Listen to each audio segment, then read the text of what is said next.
Good morning বন্ধুরা, সবে এখন দরজা খুলছি আর বুঝতেই পারছো ঘরের মধ্যে পুরো অন্ধকার। এখনও তার মানে বাইরেটা ঠিকঠাক পরিষ্কার হয়নি। তো এখন 6:30 কিন্তু বেশি হয়ে গেছে, তবুও বৃষ্টির জন্য বা মেঘলার জন্য এরকম ওয়েদারটা এরকম লাগছে হয়তো। তো আমি এখন সবে চাবি খুলতে আসছি 6:30 সময়, দেখলেই বুঝতে পারবে।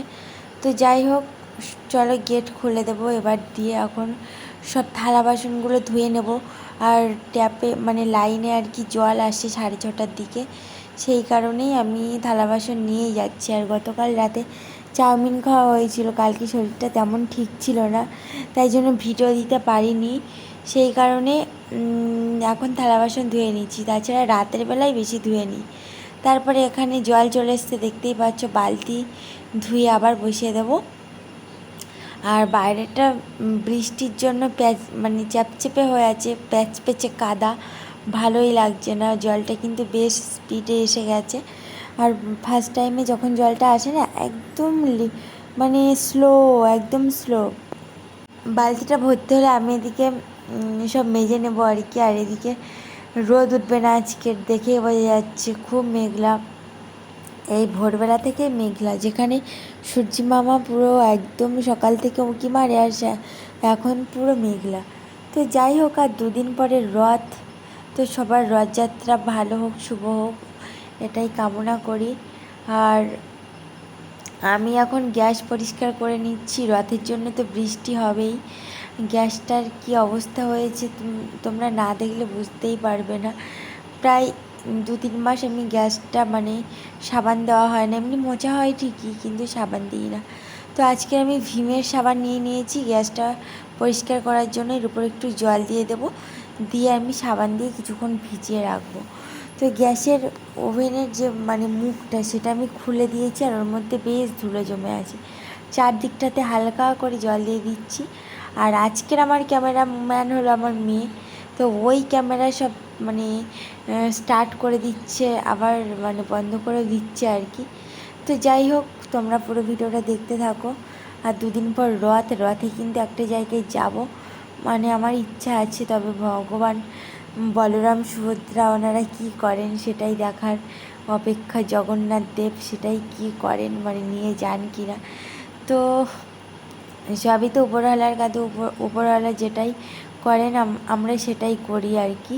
উনি জাস্ট আমাদের ফার্স্ট স্টেপটা ধরিয়ে দেন, তারপরে আমরা সেকেন্ড লাস্টগুলো করি। যাই হোক, আমার গ্যাস পরিষ্কার করতে হবে আজকে, সব রান্নাঘর পরিষ্কার করে নেব।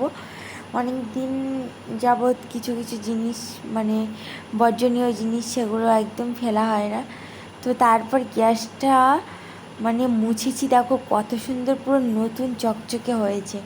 আগে কেমন লাগছিল আর এখন কেমন লাগছে সেটাও কমেন্ট করে জানিও।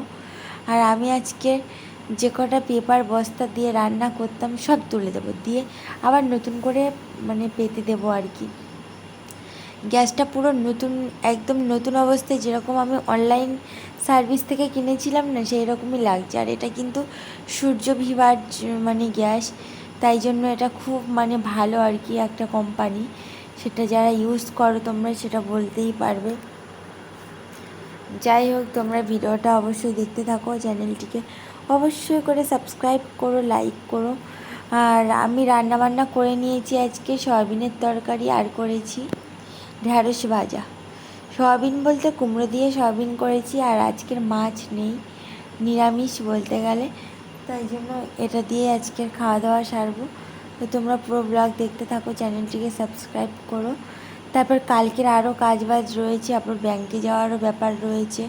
আমার ব্যাংকের বইয়ের একটা প্রবলেম হয়ে যাচ্ছে বন্ধুরা, বারবার করে আমি যাচ্ছি কিন্তু আসতেই পারছি না।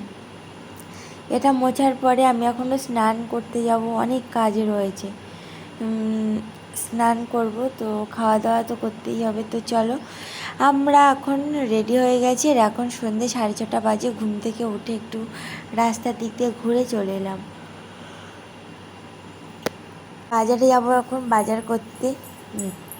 সাইকেলের চাবিটা নিয়ে নিলাম, এবার সাইকেলটা খুলবো। আমি আর আমার মেয়ে দুজনেই যাচ্ছি।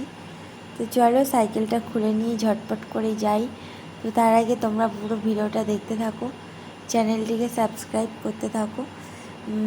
মেয়েকে নিয়েই যাব, আর একটু কেনাকাটার ব্যাপার রয়েছে, কয়েকটা কুর্তি কেনার ব্যাপার রয়েছে। জানি না কুর্তি কেনা হবে কি না। এই পিয়ালি বাজারে ভালোই আসে না, এই দোকানটাতে যাব বলে প্ল্যানিং করছি। এটা আমার অবশ্য চেনাশোনা দোকান, তো এখানে সব কাস্টমাররা রয়েছে।